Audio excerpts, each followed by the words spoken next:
Let me be straight with you right now. What is happening inside Madison Square Garden this offseason is not normal. This is not Chris Drury doing routine maintenance on a hockey team. This is a general manager who looks at a Stanley Cup window and sees it closing, and instead of accepting that reality, he is kicking the door wide open and daring the hockey world to tell him no. And right now, nobody is telling him no. We already watched him pull off one of the most shocking trades of the entire summer when he acquired one of the league's most dominant power forwards, completely reshaping the Rangers' top six in a single phone call. The fan base lost their minds. The league took notice, and every other GM in the NHL quietly put their phones down and started sweating. But here is what I need you to understand. That was not the move.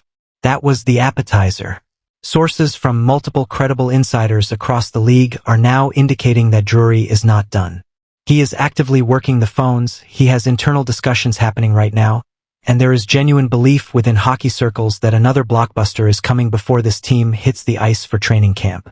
So let's talk about what we actually know, what the rumors are pointing toward, what makes sense for this Rangers roster, and why this matters far beyond New York. Because if Chris Drury pulls this off again, we are talking about one of the most aggressive and consequential offseasons any team has put together in recent NHL history. First, let's set the scene. The Rangers came agonizingly close in recent playoff runs. They have the goaltending, they have elite young talent on the back end, and they have a core group of forwards who can compete on any given night. But competing and winning a cup are two completely different conversations. Drury knows that. He has been living with that reality. And the first big move he made this summer told the entire league exactly what kind of mindset he is operating with. He is done being competitive. He wants to be dominant.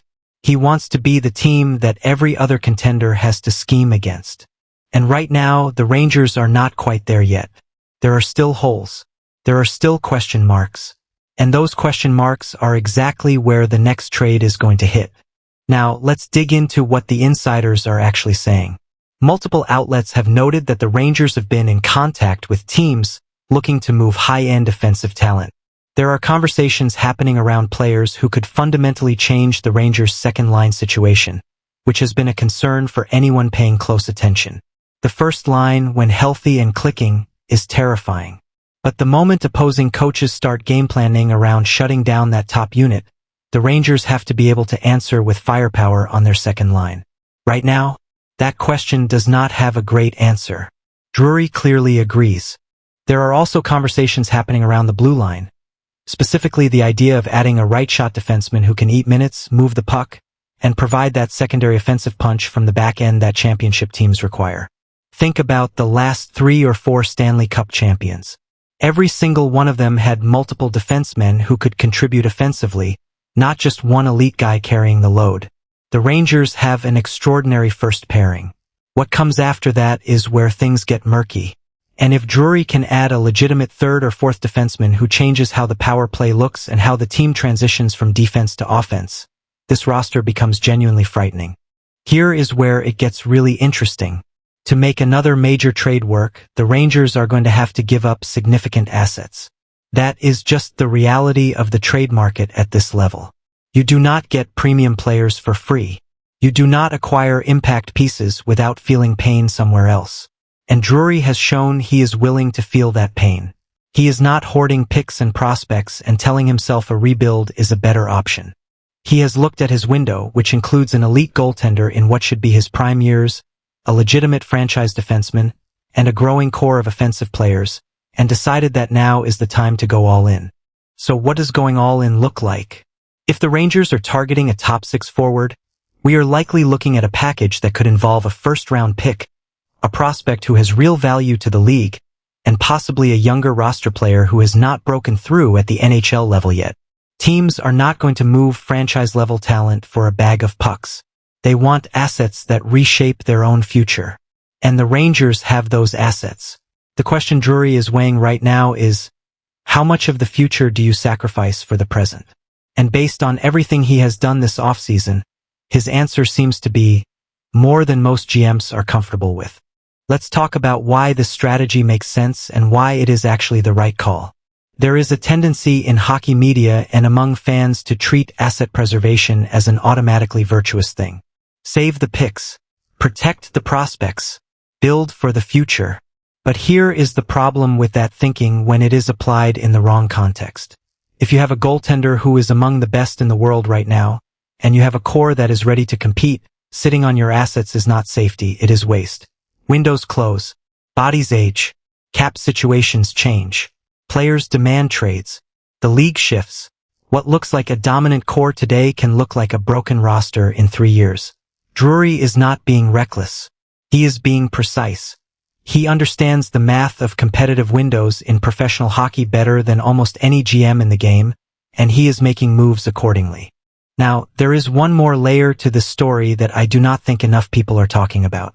The Rangers' locker room culture under this group of players and their coaching staff has developed into something real. When you bring in a player of the caliber they already acquired this summer, it sends a message to everyone in that room. It says, this organization is serious. It says, we are going to put the best possible team around you. It says, no excuses. And that cultural shift, the psychological impact of knowing your GM is fighting for you every day, that is not a small thing. That is the difference between a team that plays well and a team that plays with genuine urgency every single game. Other players around the league notice that too. They notice which organizations are aggressive, which ones invest in winning, and which ones give lip service to competing while quietly prioritizing cap flexibility and future picks. The Rangers right now are signaling loudly that they are not interested in playing it safe. What are the teams most likely to be involved in conversations?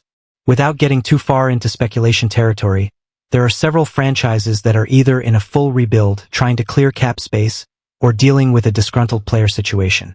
Those are exactly the conditions under which blockbuster trades happen. A team that needs cap relief and is willing to move talent for picks and prospects. A team that has a player who has requested a trade and needs to protect the relationship by moving him to a contender. A team that is resetting its identity and sees Rangers' assets as the building blocks for their next competitive window. Any of those scenarios could be the one Drury is currently working. And based on the timing of everything, the moves already made, the remaining cap space the Rangers are managing, and the conversations that insiders are hinting at, something real could be coming within the next few weeks. Here is what I want to leave you with, because I think this is the most important point of everything we have discussed today. Chris Drury came into this GM role with something to prove. He took over a franchise with a complicated recent history, a passionate but frustrated fan base, and enormous pressure to deliver. And rather than playing conservative, rather than managing expectations and making safe, incremental moves, he has built a reputation as one of the most aggressive and decisive deal-makers in the league. Every move he makes now reinforces that reputation. And reputations in this business matter, because they determine which GMs call you first when they have something available, which players want to be traded to your team, and which agents steer their clients in your direction. Drury has turned Madison Square Garden back into a destination. He has turned the Rangers back into a team that other players look at and say, I want to play there. The question now is not whether another move is coming. Based on everything we know, it is coming. The question is how big it is, how much it costs, and whether it is the piece that turns the Rangers from a great team into a legitimate Stanley Cup favorite. And honestly, based on what Drury has already done this summer, I would not bet against him. This man is not finished. He is not satisfied.